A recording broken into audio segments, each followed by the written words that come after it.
Hello दोस्तों, जैसे कि आप लोग जानते हैं हम लोग पढ़ रहे UP polytechnic second semester math second, जिसमें आपका समाकलन तक हमने कंप्लीट कर दिए थे। और उसके बाद जो जियोमेट्रिक का चैप्टर है उसको हम लोग कल की क्लास में कंप्लीट करेंगे। उससे पहले एक छोटा सा टॉपिक है जो कि आपका 12 नंबर में पूछा जाता है, जो कि सदिश बीजगणितीय है। आज की क्लास में हम लोग पूरी तरीके से इसे कंप्लीट कर लेंगे।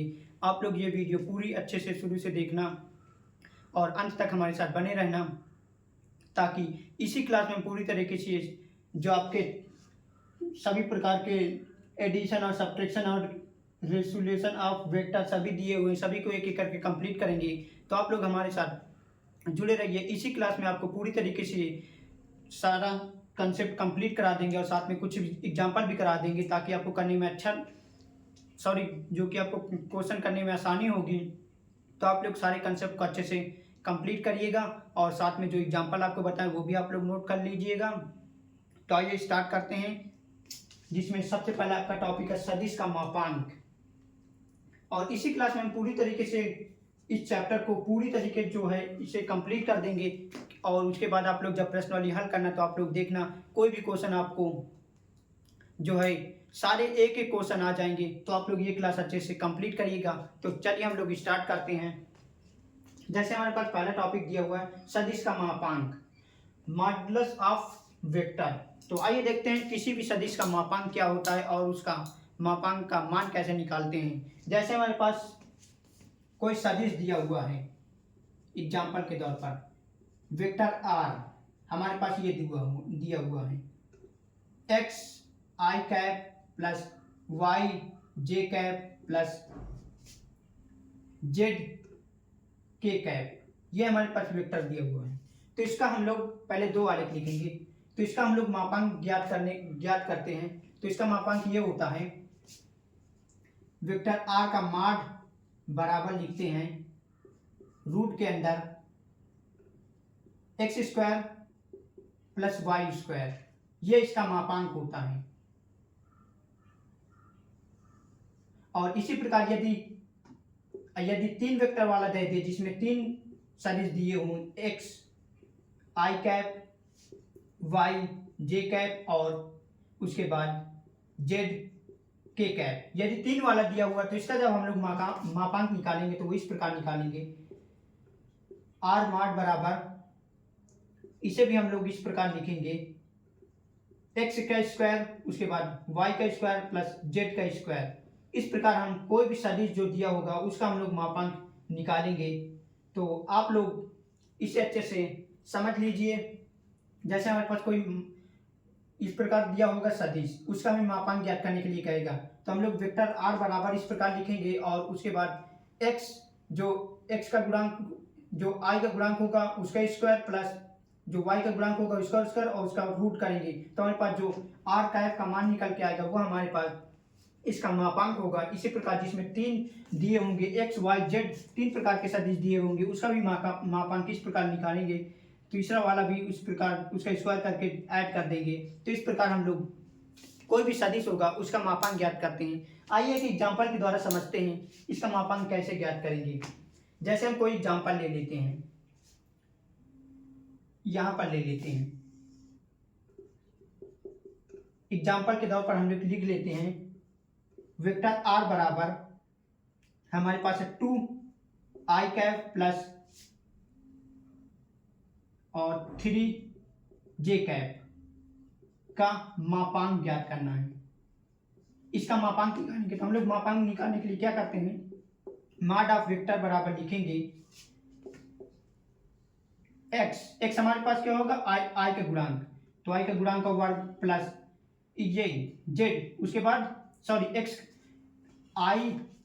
एक्स जो होगा वो होगा आई का गुणांक और प्लस जो जे होगा हमारे पास, सॉरी जो वाई होगा वो होगा के का गुणांक। तो के का गुणांक क्या है हमारे पास,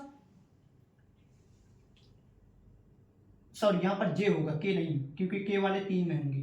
तो जो जे का गुणांक होगा वो वाई का मान होगा, तो वाई का स्क्वायर। इसे हम लोग आगे सॉल्व कर देंगे तो हमारे पास निकल के आएगा 4 प्लस और इधर 3 का स्क्वायर 9, इधर हो जाएगा 9। तो जो आपका मार्क निकल के आएगा वो आएगा रूट का 13। इस प्रकार कोई भी सदिश दिया होगा उसका हम लोग मान निकालते हैं। इसी प्रकार यदि 3 दिया हो तो साथ में z का भी k का भी गुणांक लिख के उसका वर्ग कर देंगे। तो इस प्रकार हम लोग किसी भी सदिश का मान निकाल सकते हैं। उम्मीद करते हैं आपको अच्छे समझ में आ गया होगा। इसे आप लोग नोट कर लीजिए। और इसके आगे हम लोग देखते हैं एकांक सदिश क्या होता है, यूनिट वेक्टर। तो आप लोग इसे नोट कर लीजिए। उसके बाद आगे देखते हैं यूनिट वेक्टर।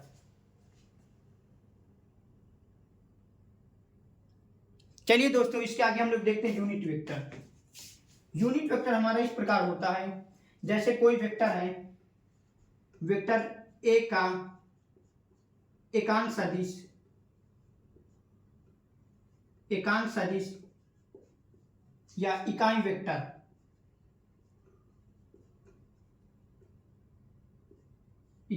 जो कि होता है वो इस प्रकार होता है।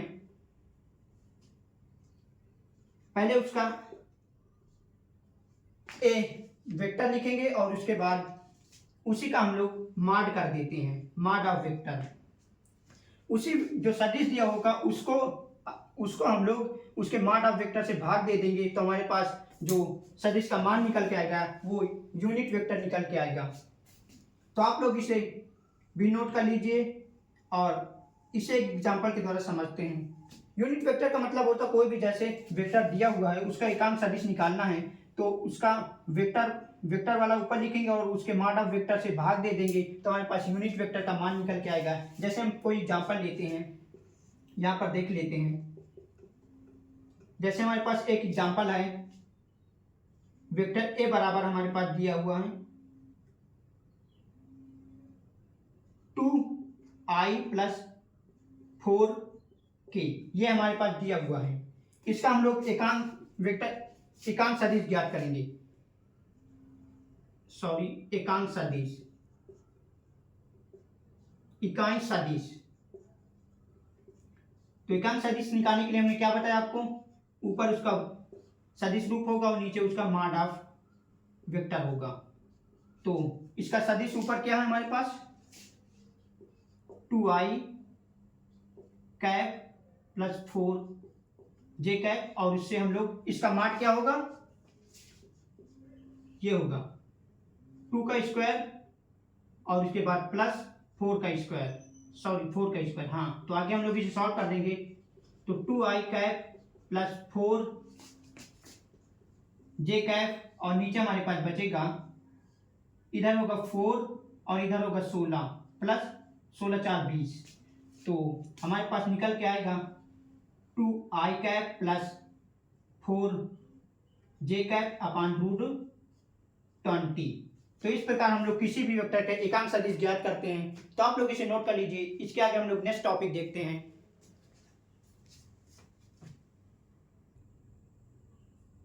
आइए दोस्तों, इसके बाद नेक्स्ट टॉपिक देखते हैं, सदिशों का योग और सदिशों का घटाना क्या होता है, सब्ट्रैक्शन ऑफ वेक्टर या एडिशन ऑफ वेक्टर। तो आइए देखते हैं।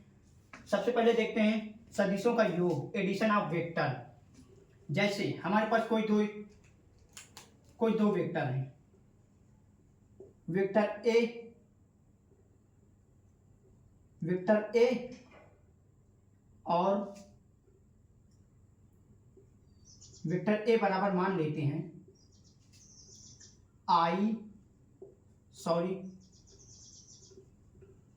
xi कैप + yz कैप और z के कैप। एक वेक्टर ये है और दूसरा वेक्टर हमारे पास दिया वेक्टर b बराबर दिया हुआ है। इसमें x y z माने हैं और उसमें x1 y1 z1 मान लेते हैं, और इधर मान ले x2 i cap + y2 j cap + z3 k cap. ये तो हमारे पास वेक्टर है।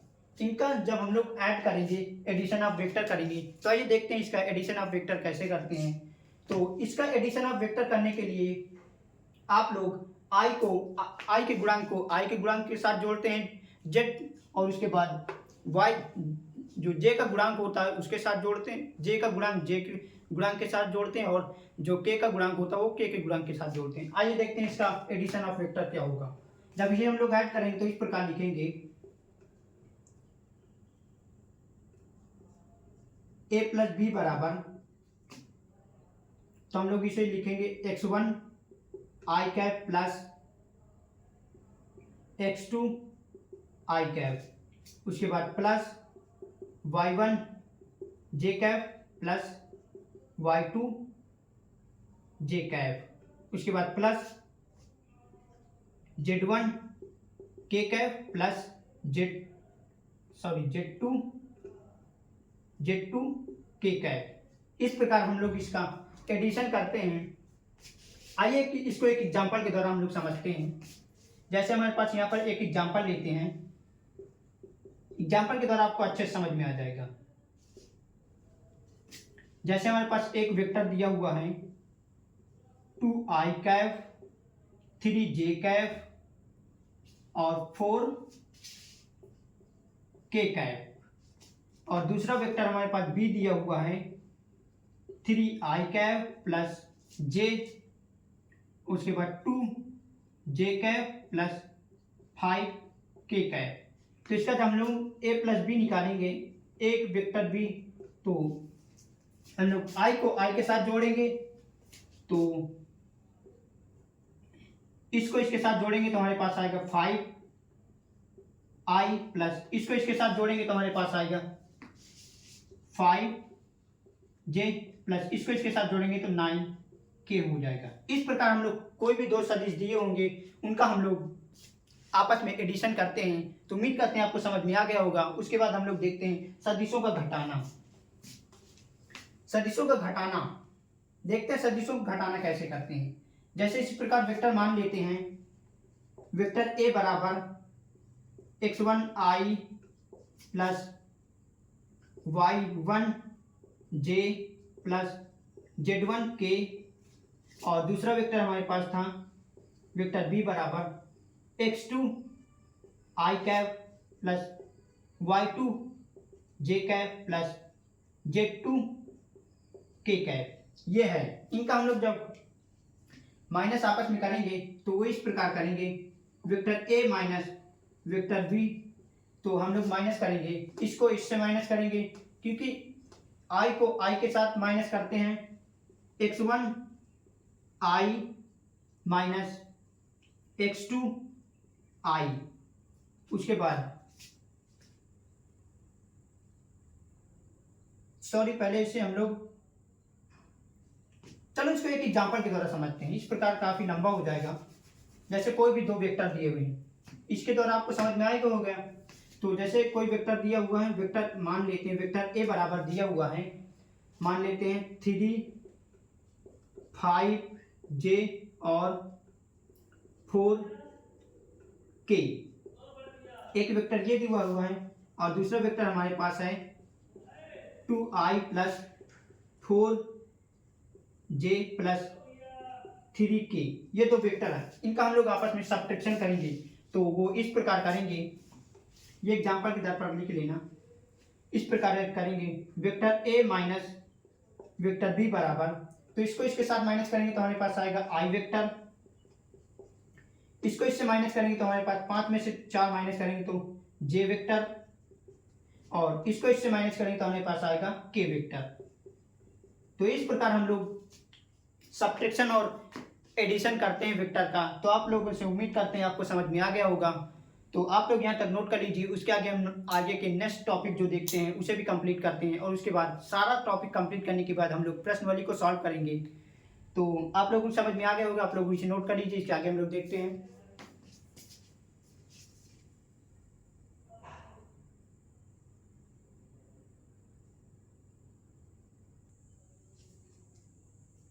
आइए इसके बाद देखते हैं हम लोग पोजीशन वेक्टर। तो स्थिति सदिश क्या होता है ये इसके समझते हैं। तो देखिए, जैसे हमारे पास कोई वेक्टर, 3 वेक्टर दिए हुए हैं, vector a vector b vector c, या capital A vector capital B vector या कैपिटल C वेक्टर, तो इसका हम लोग स्थिति सदिश जब निकालेंगे तो वो इस प्रकार निकालेंगे। जैसे इसका स्थिति सदिश जब निकालेंगे, जैसे AB का स्थिति सदिश निकालना है। तो हम लोग इसे इस प्रकार लिखेंगे, vector O B minus vector O A. तो जो निकल के आएगा उसका स्थिति सदिश होगा। इसी प्रकार वेक्टर बी सी जब निकालेंगे, वेक्टर बी सी का स्थिति सदिश निकालेंगे, वो इस प्रकार निकालेंगे, वेक्टर ओ सी और वेक्टर ओ बी जो निकल के आएगा उसका स्थिति सदिश होता है। इसी प्रकार जब ए सी का स्थिति सदिश निकालेंगे, ए सी का स्थिति सदिश वो इस प्रकार निकालेंगे, vector O C minus vector A O, इसमें भी निकल के आएगा जो उसका स्थिति सदिश होगा। तो आइए से एक एग्जांपल के द्वारा हम समझते हैं स्थिति सदिश।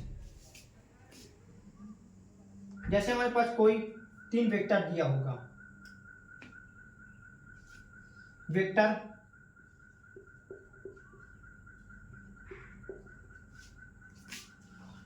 हाँ लिख लेते हैं 2i + 3j और 4k, ये हमारे पास एक वेक्टर है। और दूसरा वेक्टर हमारे पास दिया हुआ है 3 और 4j और 5k, ये हमारे पास दूसरा वेक्टर। और तीसरा वेक्टर हमारे पास दिया हुआ है, वो दिया हुआ है 4i कैप 5j कैप और 6k कैप, ये 3 वेक्टर हैं। इनका हम लोग स्थिति सदिश निकालेंगे। इस प्रकार वेक्टर दिए होंगे और क्वेश्चन में और बोलेगा उसका स्थिति सदिश, ए बी का स्थिति सदिश ज्ञात कर दीजिए, बी सी का स्थिति सदिश ज्ञात कीजिए और ए सी का स्थिति सदिश कैसे ज्ञात करते हैं। तो आप हमने बता दी ए बी का स्थिति सदिश ज्ञात करने के लिए ओ बी माइनस ए ओ करते हैं, ओ सी माइनस ओ बी करते हैं, ओ सी माइनस ओ ए करते हैं, तो ए सी निकल आता है। तो इस प्रकार दिया होगा या इस प्रकार दिया होगा, तो इस प्रकार दिया या इस प्रकार हम लोग इसी प्रकार निकालेंगे। जैसे अब इसका निकालेंगे तो ए बी का जब स्थिति सदिश निकालेंगे तो हम लोग क्या करते हैं, बी वाले से ए वाले को माइनस करते हैं। आप लोग यहाँ देख सकते हैं, बी वाले से इसको माइनस करेंगे तो हमारे पास ए सी का स्थिति सदिश निकलेगा। तो इससे इसको माइनस करेंगे तो हमारे पास आएगा आई, और इसको इससे माइनस करेंगे तो हमारे पास आएगा जे, और इससे हम लोग इसको माइनस करेंगे तो हमारे पास आएगा के। तो ये ए बी का स्थिति सदिश हो जाएगा। इसी प्रकार बी सी का स्थिति सदिश, जब बी सी का निकालेंगे तो सी वाले से इसको माइनस करेंगे, आप लोग देख सकते हैं सी वाले से बी वाले को माइनस करेंगे, इससे इसको माइनस करेंगे तो हमारे पास आएगा आई, और इससे इसको माइनस करेंगे तो हमारे पास आएगा जे, इसको इससे माइनस करेंगे तो हमारे पास आएगा के कैप।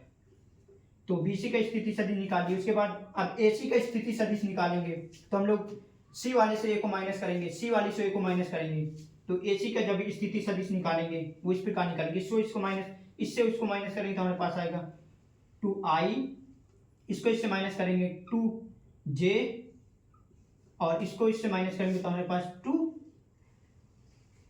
2k आएगा। तो इस प्रकार 3 सदिशों के बीच या 2 सदिशों के बीच हम लोग उसका स्थिति सदिश कैसे निकालते हैं। उम्मीद करते हैं आपको समझ में आ गया होगा। इसके बाद हमने एक एग्जांपल के द्वारा आपको बताया, तो आप लोग इसे नोट कर लीजिए। इसके आगे हम लोग आगे टॉपिक देखते हैं।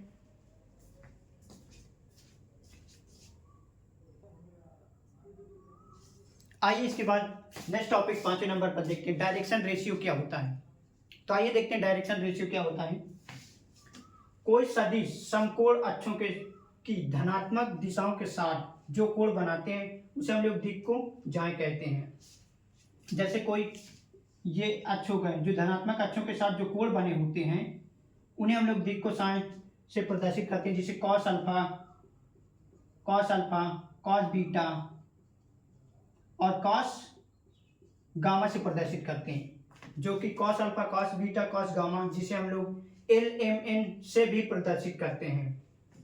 तो L बराबर, दोनों बराबर होंगे, L बराबर ये कॉस अल्फा, M बराबर कॉस बीटा, N बराबर कॉस गामा। और जैसे हमारे पास कोई सदिश दिया होगा, जैसे ये सदिश दिया हुआ है, OP का स्थिति सदिश दिया हुआ, ये इसका हम लोग वो दिक् को जाएं ज्ञात करेंगे। ये सदिश दिया, इसका दिक् को जाएं ज्ञात करेंगे, तब हमारे पास OP की दिक् को जाएं जो होगी कॉस अल्फा, कॉस बीटा और कॉस गामा होंगी। तो हम लोग जब इसका दिक् को जाएं निकालेंगे तो कॉस अल्फा बराबर लिखेंगे x upon mod of vector. X हमारा क्या होगा, इसका गुणांक होगा, आई का गुणांक। तो इस प्रकार हम लोग कॉस अल्फा निकालेंगे। उसके बाद जब कॉस बीटा निकालेंगे, दूसरा दिक्कोजाय निकालेंगे, तो y upon mod of vector A. उसके बाद जो जे का गुणांक होगा उसे हम लोग वाई लिखेंगे, ये जो जो जे का गुणांक होगा उसे लिखेंगे, तो हमारे पास जो निकल के आएगा वो हमारा कॉस बीटा निकल के दूसरी दिक्कोजाय निकलेगी। और तीसरी दिक्कोजाय निकालने के लिए कॉस गामा बराबर होता जो के का गुणांक होगा उसको, और अपान में नीचे लिखेंगे वेक्टर आर का मान करेंगे, तो हमारे पास तीनों दिक्कोजाय निकल के आएंगी। और हमें इस प्रकार भी लिख सकते हैं एल बराबर, और इसे भी हम लोग लिख सकते हैं एम बराबर, और उसे हम लोग लिख सकते हैं एन बराबर। तो इससे आप लोग कंफ्यूज नहीं होना। और जो दिक्कोजाय होती है उनका मान इस प्रकार होता है, cos alpha square plus cos beta square cos gamma square का मान 1 होता है, और इसी का दूसरा रूप एल स्क्वायर या एम स्क्वायर या एन स्क्वायर बराबर 1 होता है। तो आप लोग इसे नोट कर लीजिए। उसके बाद एक एग्जाम्पल के द्वारा समझते हैं ये दिक्कोजाय को कैसे ज्ञात करते हैं, ताकि आपको अच्छे समझ में आ जाए। तो आप लोग इसे नोट कर लीजिए।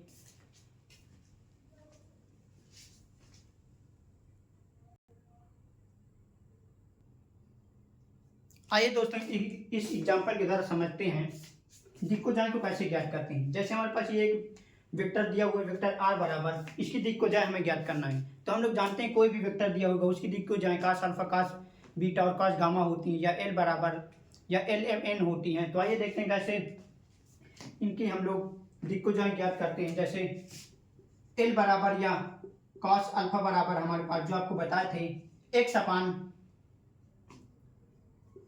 अपान r mod of vector A बताए थे। तो एक्स हमारे पास कौन सा होगा, ये आई का गुणांक, ये एक्स हमारे पास होगा आई का गुणांक।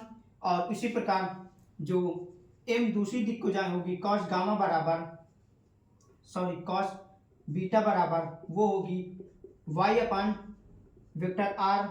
और इसी प्रकार जो तीसरी दिक्कोजाय होगी इसकी वो एन बराबर होगी कॉस गामा, जिसे हम लोग z upon mod of vector लिखेंगे। तो हम लोग इसका पहले मॉड ऑफ वेक्टर निकाल लेते हैं। तो मॉड ऑफ वेक्टर निकालने के लिए आपको हमने बताया इसका सभी का इस प्रकार निकालेंगे। मॉड ऑफ वेक्टर ए, आई के गुणांक का वर्ग 4 होगा, इसके गुणांक का वर्ग 9 होगा, और इसके गुणांक का वर्ग 25 होगा। तो हम लोग इसे ऐड कर लेते हैं, तो हमारे पास निकल के आएगा 13 और 25 को हम लोग ऐड करेंगे 8 और 38। तो इस प्रकार हमारे पास 38 निकल के आएगा। तो हम लोग जब इसका स्थिति सदिश लिखेंगे वो इस प्रकार लिखेंगे, यहीं पर आगे लिख देते हैं एक्स का गुणांक क्या है, एक्स क्या है, आई का गुणांक 2 अपन नीचे लिखेंगे रूट 38। और उसके बाद वाई क्या है, जे का गुणांक क्या है 3, तो 3 अपान मॉड ऑफ वेक्टर 8। और उसके बाद जेड क्या है, के का गुणांक 5 अपान मॉड ऑफ वेक्टर 38। तो इस प्रकार कोई भी जो वेक्टर दिया होगा उसका हम लोग दिक्कोजाय ज्ञात करते हैं। आप लोग इसे नोट कर लीजिए। इसके आगे हम लोग नेक्स्ट टॉपिक देखते हैं।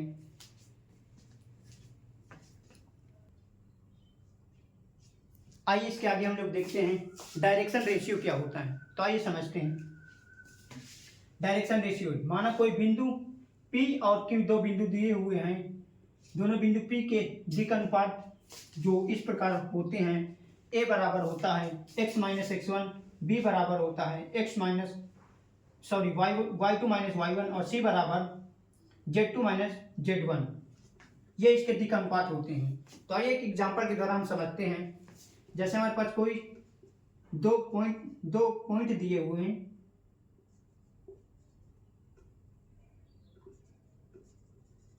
दो बिंदु जैसे हमारे पास दिए हुए, बिंदु P हमारे पास दिया हुआ है 5, 4, 3, तथा दूसरा बिंदु हमारे पास दिया हुआ है Q बराबर वो दिया हुआ 6, और उसके बाद 7 और 9। ये 3 बिंदु दिए हुए हैं। तो इनका हम लोग दिक् अनुपात निकालेंगे। तो दिक् अनुपात क्या होता है हमारे पास, पहले वाले इसके जो Q वाले होता है इससे इसको माइनस कर देते हैं, यानी कि x2 से x1 माइनस करेंगे, x2 माइनस x1 होता है।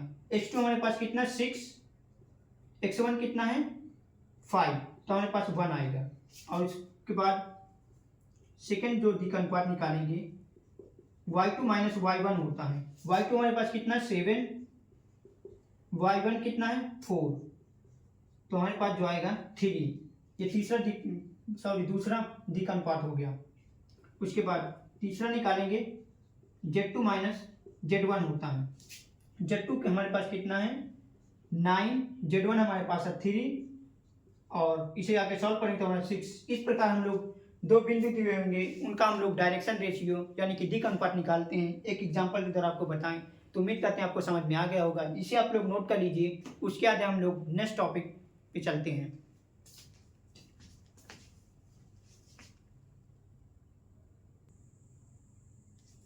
आइए इसके आगे देखते हैं समतली और असमतली क्या होता है। समतली वेक्टर क्या होता है, असमतली वेक्टर क्या होता है। समतली वेक्टर और असमतली वेक्टर वे वेक्टर होते हैं जैसे तीन वेक्टर दिए होंगे, यदि तीनों वेक्टर का हम लोग जब सारणी का मान निकालेंगे उसका मान 0 होता है तो वो समतली होता है, यदि उसका मान 0 के बराबर नहीं है तो असमतली होता है। तो आइए देखते हैं, जैसे हमारे पास वेक्टर ए बराबर दिया हुआ है और वेक्टर बी बराबर वेक्टर सी, तीन वेक्टर दिए हुए हैं। इसके गुणांक x1 y1 z1 x2 y2 z2 x3 y3 और z3 हैं, ये तीनों। तो इन तीनों के जो गुणांक होंगे इस प्रकार हम लोग लिखेंगे सारणी के अंदर x1 x2 x3 और y1 y2 y3 और z1 z2 z3। और इसका हम लोग जब सारणी का मान डिटरमिनेंट का सारणी का जब मान निकालेंगे, यदि 0 के बराबर आ गया तो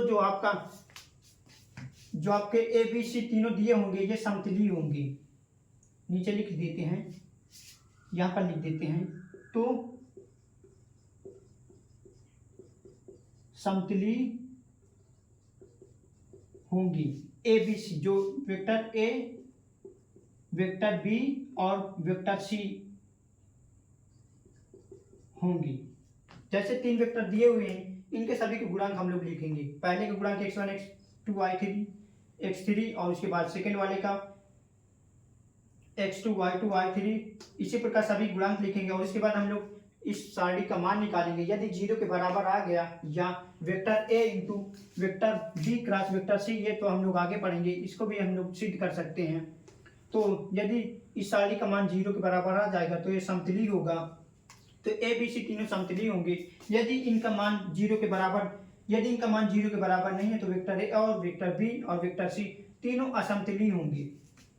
तो आप लोग उम्मीद करते हैं ये समतली और असमतली समझ में आ गया होगा। आप लोग इसे अच्छे से याद कर लेना, क्योंकि कुछ क्वेश्चन दिए होंगे ए जैसे वेक्टर ए वेक्टर बी और वेक्टर सी इस प्रकार दिए होंगे, उसे हम लोग सिद्ध करने के लिए हमें दिए जाए, मतलब सिद्ध करने के लिए बोलेगा, कहेगा ये दिखाइए कि तीनों बिंदु समतली हैं या असमतली। तो हम लोग इस प्रकार लिख लेंगे। उसके बाद सारणी का मान निकालेंगे। यदि 0 के बराबर आ जाएगा तो समतली होगा। यदि 0 के बराबर नहीं है, यानी डेल्टा का मान जो आएगा 0 के बराबर नहीं है तो असमतली होगा। तो इस प्रकार हम लोग उसे सिद्ध कर सकते हैं। तो आप लोग इसे नोट कर लीजिए। इसके आगे हम लोग नेक्स्ट टॉपिक पर चलते हैं।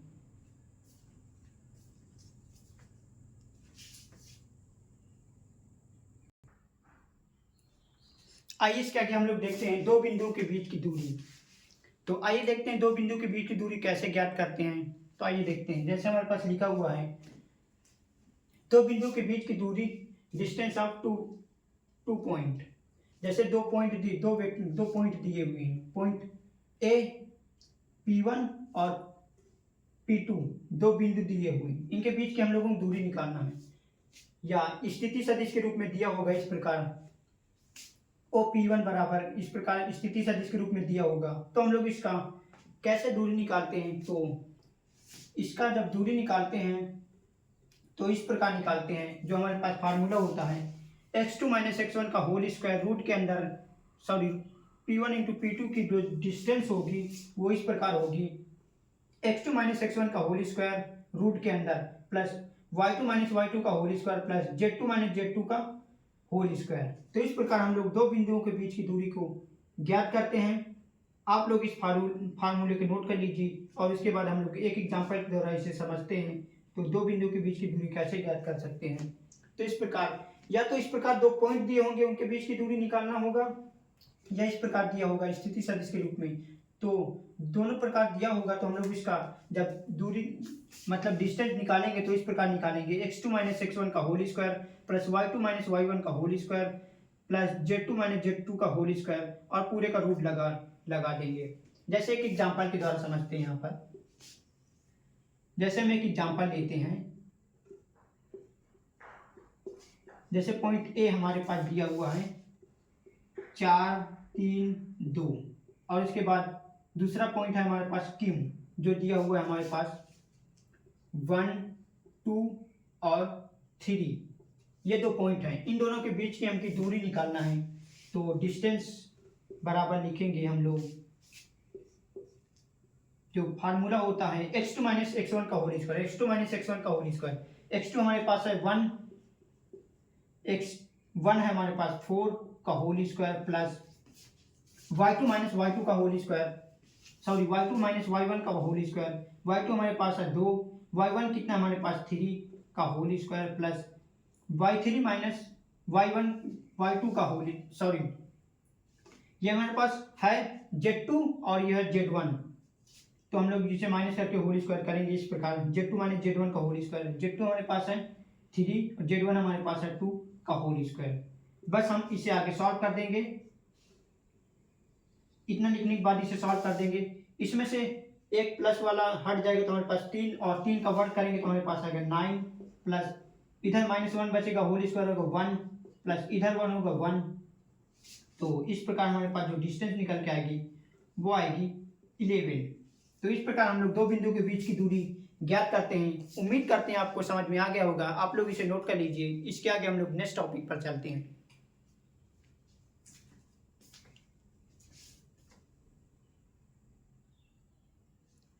आइए इसके आगे एक नोट पॉइंट देखते हैं, जो कि आपका क्वेश्चन में दिया होगा, 3 बिंदु दिया रहता है, उसमें हमें सिद्ध करना होता है कि दिखाइए कि ये तीनों बिंदु समकोण है या समबाहु त्रिभुज है या समबाहु त्रिभुज है या संरेख है। तो आइए देखते हैं जो समकोण की कंडीशन है वो किस प्रकार की होती है। जैसे सदिश दिए हुए वेक्टर ए और वेक्टर बी और वेक्टर सी, 3 वेक्टर दिए हुए, तो इसमें हम लोगों को सिद्ध करने के लिए आएगा कि दिखाइए कि तीनों वेक्टर जो कि आपके समकोण बनाते हैं। तो हम लोग सबसे पहले क्या करते हैं, इनका स्थिति सदिश लिख लेते हैं। जैसे 3 वेक्टर जो कोई भी दिया होगा उनका स्थिति सदिश लिखेंगे। उसके बाद आप लोग जानते हैं उसका वेक्टर कैसे निकालते हैं, स्थिति सदिश ए बी का स्थिति सदिश कैसे निकालते हैं और बी सी का स्थिति सदिश कैसे निकालते हैं आपको बता चुके हैं, और ए सी का स्थिति सदिश कैसे निकालते हैं। तो हम लोग इसका स्थिति सदिश निकाल लेंगे। उसके बाद ए बी की दूरी निकालेंगे और ए बी की दूरी निकालने के बाद बी सी की दूरी निकालेंगे और बी सी की दूरी निकालने के बाद ए सी की दूरी निकालेंगे। और उसके बाद ये कंडीशन हम लोग लगा देंगे, ए बी का स्क्वायर प्लस बी सी का स्क्वायर बराबर ए सी की स्क्वायर। मतलब दो भुजाओं का योग तीसरी भुजा के योग के बराबर यदि आ जाता है दूरी निकालने के बाद, तो वो त्रिभुज हमारा समकोण होता है।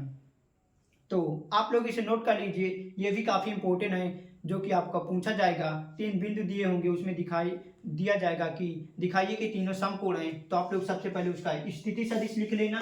स्थिति सदिश निकालने के बाद उन तीनों बिंदुओं की दूरी निकाल लेना, ए बी की दूरी निकाल लेना और बी सी की दूरी निकाल लेना और ए सी की दूरी निकाल लेना। उसके बाद ये कंडीशन अप्लाई कर देना, ए बी का स्क्वायर प्लस बी सी का स्क्वायर बराबर ए सी का स्क्वायर। मतलब दो भुजाओं का योग तीसरी भुजा के योग के बराबर यदि आ जाता है, कोई भी दो भुजाएं हों उनका योग यदि तीसरी भुजा के बराबर आ जाता है, तो तीनों बिंदु जो होंगे वो समकोण त्रिभुज बनाते हैं। तो आप लोग इसे नोट कर लीजिए। इसके आगे हम लोग देखते हैं।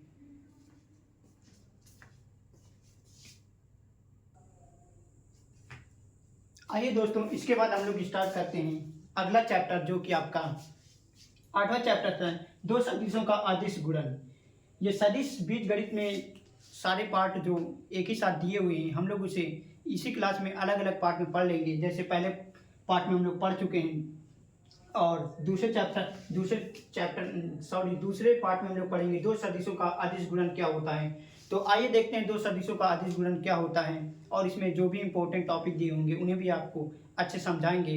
तो आइए देखते हैं दो सदिशों का अदिश गुणन क्या होता है।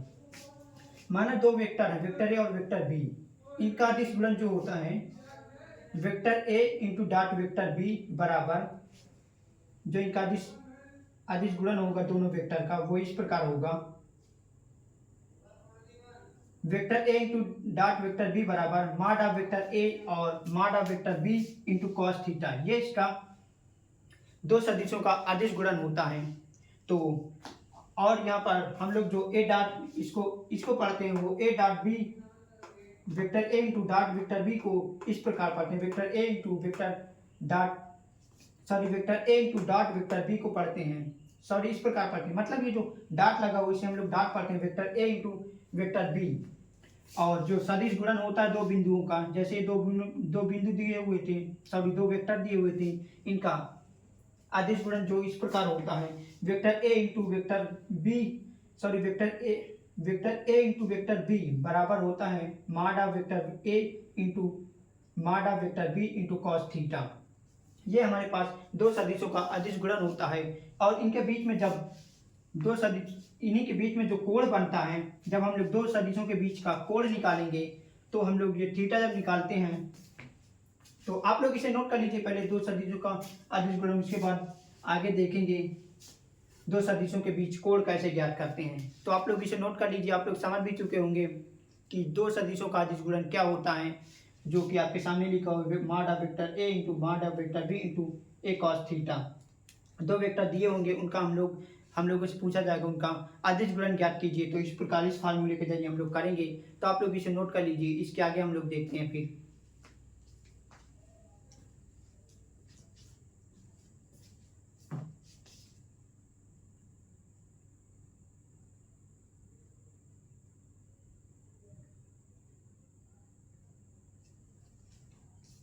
आइए दोस्तों किसी का एक एग्जाम्पल के द्वारा एग्जाम्पल कर लेते हैं ताकि आपको अच्छे समझ में आ जाएगा।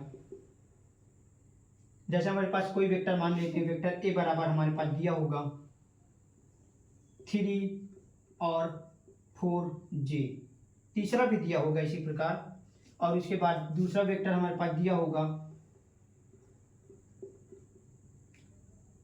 2i plus 3j।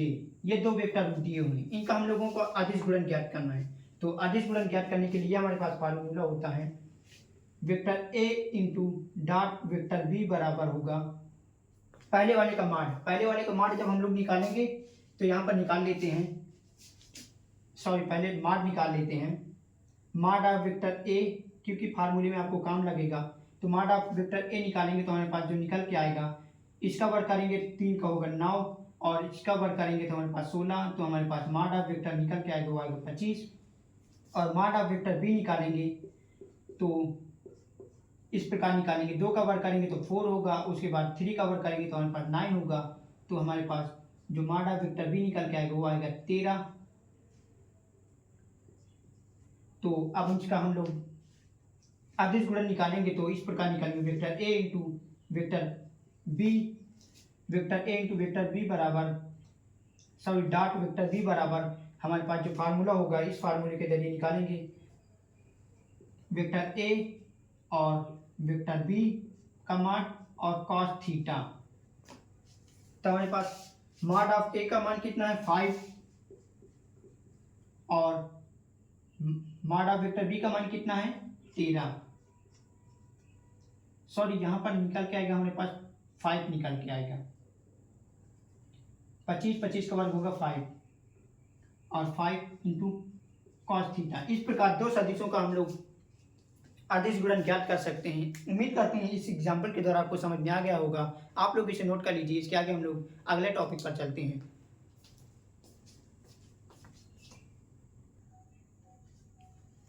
आइए दोस्तों इसके बाद हम लोग देखते हैं प्रक्षेप क्या होता है। आइए देखते हैं, जैसे हमारे पास, और ये काफ़ी इंपॉर्टेंट है, आप लोग इसे अच्छे से समझना। जैसे सदिश वेक्टर ए की दिशा में वेक्टर बी का प्रक्षेप ज्ञात करना होता है, तो जो प्रक्षेप होता है वेक्टर ए की दिशा में वेक्टर बी का प्रक्षेप वो होता है vector A into dot vector B upon mod of vector A. यदि सदिश वेक्टर बी की दिशा में वेक्टर ए का प्रक्षेप जो होगा वो होगा mod of vector A dot vector B upon vector mod of vector B.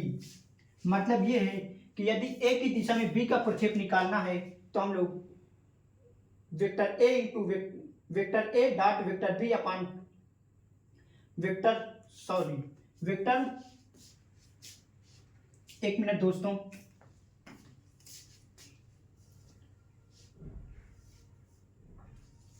चलिए देखते हैं, फिर समझते हैं। जैसे सदिश वेक्टर ए की दिशा में वेक्टर बी का प्रक्षेप जो होता है वो इस प्रकार होता है, vector A dot vector B बराबर vector B upon mod of vector A. तथा यदि सदिश बी की दिशा में सदिश ए का जो प्रक्षेप होता है वो होता है vector A in dot vector B upon mod of vector B. तो यदि ए की दिशा में यदि वेक्टर ए का बी की दिशा में पूछे तो ये प्रक्षेप होगा, और यदि बी की दिशा में ए का प्रक्षेप पूछे तो ये प्रक्षेप होगा। तो जैसे हम मान लेते हैं कोई वेक्टर दिया हुआ है, दो वेक्टर दिए हुए हैं, जैसे हमारे पास वेक्टर दे देता है कोई, एग्जाम्पल के द्वारा समझते हैं। एक वेक्टर हमारे पास दिया हुआ है 2i + 3j, ये हमारे पास दिया है, और दूसरा वेक्टर दिया हुआ है ये, इसे लिख लेते हैं 3 और 4j। ये हमारे पास दो वेक्टर हैं, और इसमें कहे इन दोनों में ए की दिशा में वेक्टर बी का प्रक्षेप बताइए। तो इसमें बताइए सदिश ए की दिशा में वेक्टर बी का प्रक्षेप, वेक्टर बी का प्रक्षेप क्या होता है, ए की दिशा में वेक्टर बी का प्रक्षेप ये होता है, दोनों का dot product upon mod of vector ए। तो इन दोनों का डॉट करेंगे तो हमारे पास निकल के आएगा, डॉट हमने आपको बताया था कि डॉट प्रोडक्ट कैसे निकालते हैं। तो इसका इसके साथ गुणा हो जाएगा, इसके जो अचर होते हैं आपस में गुणा हो जाएंगे, तो हमारे पास आएगा 6, और इसका इन दोनों के अचर के आपस में गुणा होगा तो हमारे पास आएगा 12। तो 12 अपान में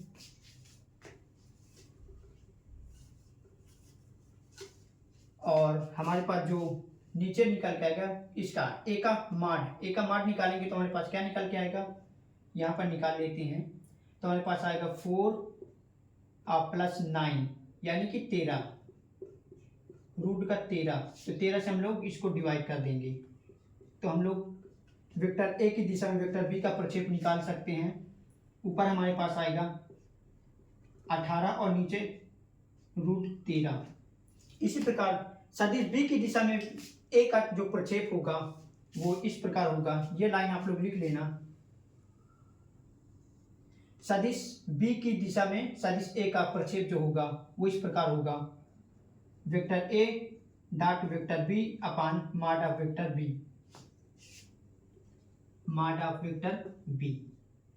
ये हमारे पास निकल के आया है 18, और मॉड ऑफ वेक्टर बी निकालेंगे। जब यहाँ पर मॉड ऑफ वेक्टर बी निकालेंगे, यहाँ पर निकालते हैं मॉड ऑफ वेक्टर बी बराबर हमारे पास जो निकल के आएगा वो इस प्रकार निकलेगा, 3 का वर्ग 9, 16 का वर्ग 16, सॉरी 4 का वर्ग 16, तो हमारे पास ये हो जाएगा 16 9 25, और तो हमारे पास जो निकल के आएगा वो होगा 5। तो इस प्रकार 5, इस प्रकार हम लोग दो बिंदु के बीच में प्रक्षेप निकालते हैं। तो आप लोग इसे नोट कर लीजिए, और उम्मीद करते हैं आपको अच्छे समझ में आया होगा, तो आप लोग इसे नोट कर लीजिए।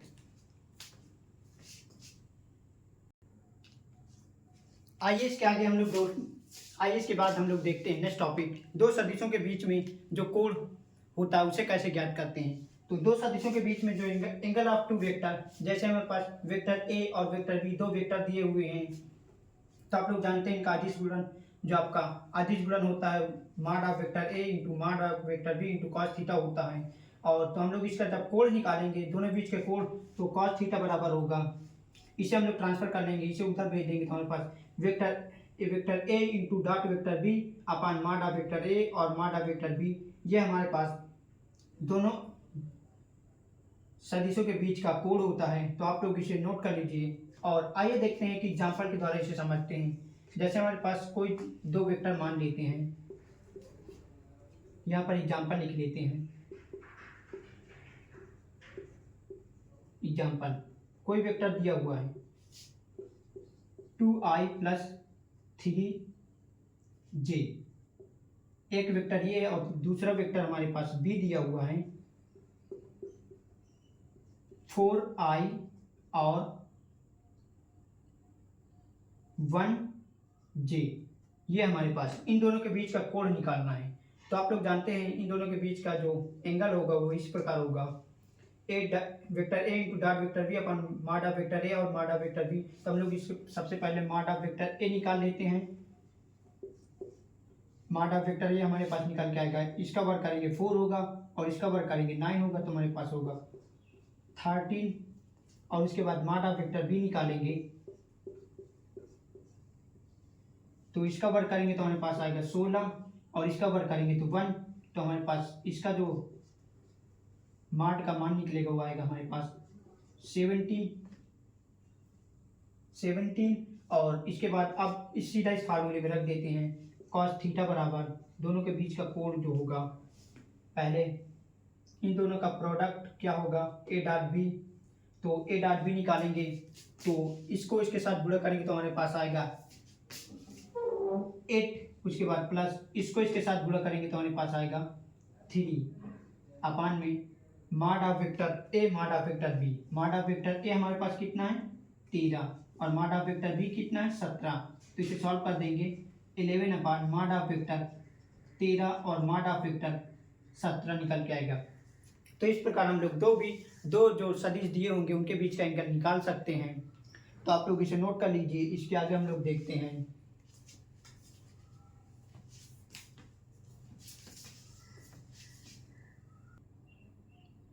आइए दोस्तों इसके आगे हम लोग 2-3 कंडीशन होती हैं जो कि आपके एग्जाम में पूछी जाती है, काफ़ी इंपॉर्टेंट है। तो आइए देखते हैं। जैसे हमारे पास दो सदिशों के बीच समांतर या लंब होने का प्रतिबंध, जैसे कोई दो सदिश दिया होंगे उसमें आपको पता सिद्ध करना होगा या पूछेगा इन दोनों सदिशों के बीच पूछेगा वो दो सदिश बताइए कि ये दोनों सदिश समांतर हैं या लंबवत हैं। तो आइए देखते हैं उनके लिए प्रतिबंध क्या होता है। जैसे हमारे पास पहला सदिश दिया हुआ वेक्टर ए बराबर ये सदिश दिया हुआ वेक्टर बी बराबर दूसरा सदिश दिया हुआ होगा। यदि दोनों सदिश वेक्टर ए और वेक्टर बी परस्पर समांतर होंगे तो उनके जो दिक् अनुपात होंगे, जो x और y प्लस जेड के गुणांक होंगे, जो आई और j और k के गुणांक होंगे, उनको अनुपात बराबर होंगे। जैसे a1 अपान b1 और a2 अपान b2, a2 अपान a3 अपान a3, जो इसके जो गुणांक होते हैं ये तो a1 अपान b1 बराबर होना चाहिए, b1 अपान b2 बराबर होना चाहिए, ये भी यहाँ पे बराबर होगा a2 अपान a3 के। यदि तीनों बराबर आ जाएंगे तो हमारे पास जो दो बिंदु दोनों वेक्टर ए और वेक्टर बी दोनों समांतर होंगे यदि तथा, और दूसरे नंबर पर लंबवत होने की प्रतिबंध है। यदि वेक्टर ए तथा वेक्टर बी परस्पर लंबवत होंगे तो उनका ए डॉट बी निकालेंगे तो उसका मान यदि 0 के बराबर आ जाएगा तो वो दोनों बिंदु आप दोनों वेक्टर ए और वेक्टर बी दोनों परस्पर होंगे, या इस प्रकार सिद्ध कर सकते हैं vector a1 a2 plus b1 b2 plus a3 b3। यदि इन तीनों का योग बराबर इन तीनों का योग करने से मान 0 आ जाता है तो जो दोनों बिंदु होंगे दोनों जो वेक्टर होंगे वेक्टर ए और वेक्टर बी परस्पर लंबवत होंगे या लंब होंगे। तो आप लोग ये दोनों कंडीशन नोट कर लीजिए, ये काफ़ी इंपॉर्टेंट कंडीशन है। तो आप लोग इन्हें याद रखना क्योंकि सिद्ध करने वाले क्वेश्चन में ये दोनों अप्लाई होंगे। तो आप लोग इसे नोट कर लीजिए।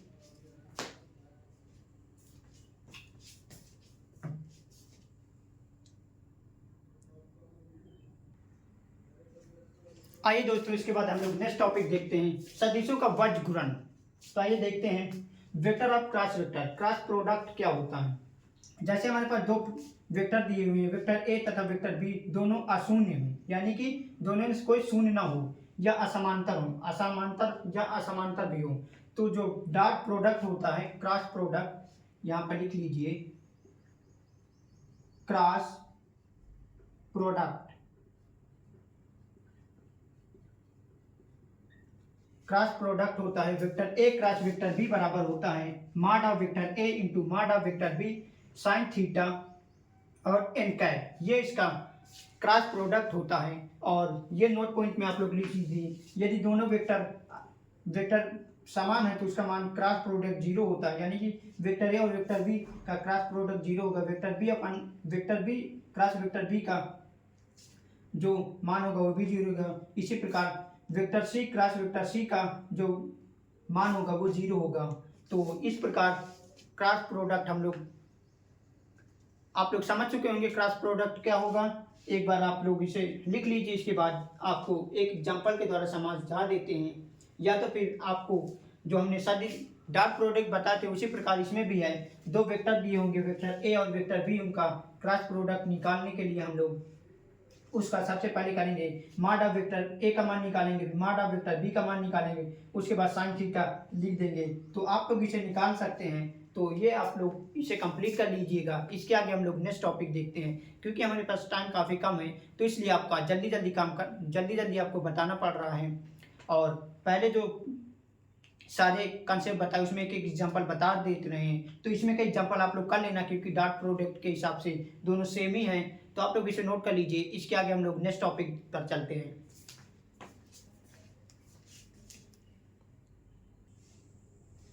आइए दोस्तों, इसके बाद हम लोग देखते हैं त्रिभुजों का क्षेत्रफल, एरिया ऑफ ट्रिंगल।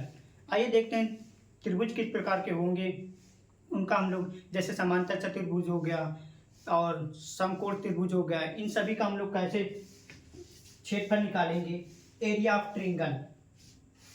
तो जैसे हमारे पास फर्स्ट टाइप का क्वेश्चन जो पूछा जाएगा वो समांतर चतुर्भुज का क्षेत्रफल पहले पूछा जाएगा। दो वेक्टर दिए होंगे, वेक्टर फॉर्म में सदिश दिए होंगे, उन दोनों का तीन दिए होंगे, तो उन दोनों का हम लोग कैसे क्षेत्रफल निकालते हैं। तो आइए देखते हैं। जैसे समांतर चतुर्भुज दिया होगा तो उसका जब हम लोग क्षेत्रफल निकालेंगे तो उसका ए क्रॉस वेक्टर बी का मॉड करेंगे तो हमारे पास जो मान निकल के आएगा वो समांतर चतुर्भुज का क्षेत्रफल निकल के आएगा। और उसके बाद त्रिभुज एबीसी का क्षेत्रफल जब जो हमारे पास फार्मूला होता है वो इस प्रकार होता है 1/2 और मॉड के अंदर vector A cross vector B, जहां ए बी वेक्टर ए बराबर ए बी होता है, ए बी, और इसी प्रकार वेक्टर ए सी बराबर वेक्टर बी होता है। यानी कि जो तीन बिंदु दिए होंगे उन तीनों बिंदु से सबसे पहले हम लोग ए सी निकालेंगे स्थिति सदिश, और इसके बाद ए बी निकालेंगे और ए सी निकालेंगे तीनों बिंदुओं से। तो उसके बाद हम लोग ये फार्मूला अप्लाई करेंगे 1/2 मॉड के अंदर vector A B cross vector B C. तो हम लोग इसे जब आगे हल करेंगे तो हमारे पास ए बी सी डी का क्षेत्रफल निकल के आएगा। इसी प्रकार समांतर चतुर्भुज के ए बी सी डी का क्षेत्रफल कैसे ज्ञात करते हैं, तो ये फार्मूला होता है 1/2 D1 का वेक्टर मॉड के अंदर D1 का वेक्टर प्लस D2 का वेक्टर, जहां AC बराबर D1 और BD बराबर D2, जहां D1 और D2 जो समांतर चतुर्भुज दिया होगा उसके विकर्ण होंगे AC और BD। तो हम लोग AC निकाल लेंगे विकर्ण और BD निकालेंगे विकर्ण, जिसे हम लोग D1 D2 से डिनोट करेंगे। उसके बाद इस फार्मूले में रख देंगे 1/2 D1 क्रॉस D2 और उसका मॉड कर देंगे। तो इस प्रकार हम लोग इन तीनों त्रिभुजों का क्षेत्रफल ज्ञात कर सकते हैं। उम्मीद करते हैं आपको ये दोनों समझ में आ गए होंगे। तो आप लोग इन्हें नोट कर लीजिए। इसके आगे एक दो टॉपिक और बचे हुए हैं, उन्हें भी हम कंप्लीट करा देते हैं। इसके बाद ये चैप्टर पूरी तरीके से आपका जो सदिश बीजगणित का एक एक कंसेप्ट आपको पूरी तरीके से कंप्लीट हो जाएंगे। तो उम्मीद करते हैं आप लोगों को अच्छे समझ में आ रहा होगा। आप लोग इसे नोट कर लीजिए। इसके आगे हम लोग नेक्स्ट टॉपिक पर चलते हैं। फिर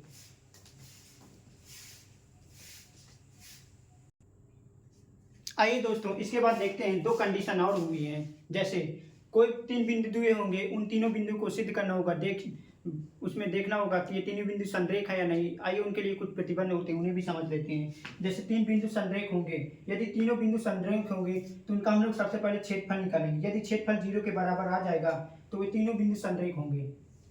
तो संरेख सिद्ध करने के लिए हम लोग त्रिभुज का क्षेत्रफल निकालेंगे। यदि 0 के बराबर आ जाएगा तो हम लोग लिख देंगे अतः त्रिभुज ABC संरेख है।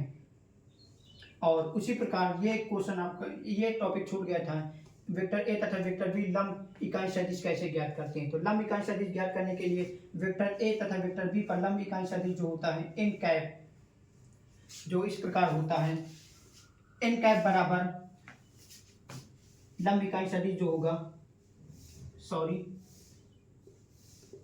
एन कैप बराबर लिखेंगे vector A cross vector B upon vector A cross vector B का मॉड करके। तो हम लोग इस फार्मूले के जरिए वेक्टर ए दो सदिशों के बीच का एकांक सदिश ज्ञात कर सकते हैं। तो उम्मीद करते हैं आप लोगों को ये दोनों समझ में आ गए होंगे। तो कंसेप्ट, जितने भी कंसेप्ट पूरी तरीके से कंप्लीट हो चुके हैं। एक दो जो आपका लास्ट का टॉपिक है उसे भी आपको बता दे रहे हैं, तो आप लोग इसे नोट कर लीजिए। इसके आगे हम लोग देखते हैं नेक्स्ट टॉपिक।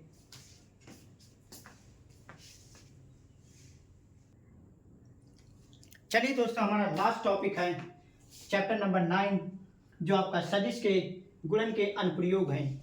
आइए देखते हैं सदिश के गुणन के अनुप्रयोग। एक दो क्वेश्चन जो आपके पूछे जाते हैं, इसे भी आप लोग कंप्लीट कर लें ताकि एग्जाम में किसी प्रकार की प्रॉब्लम न हो। तो इसमें बेसिकली दो प्रकार के क्वेश्चन पूछे जाएंगे। जैसे पहला कार्य, दो बिंदु दिए होंगे, इसमें कार्य नहीं, आप लोग जानते हैं कार्य क्या होता है, बल गुणे विस्थापन।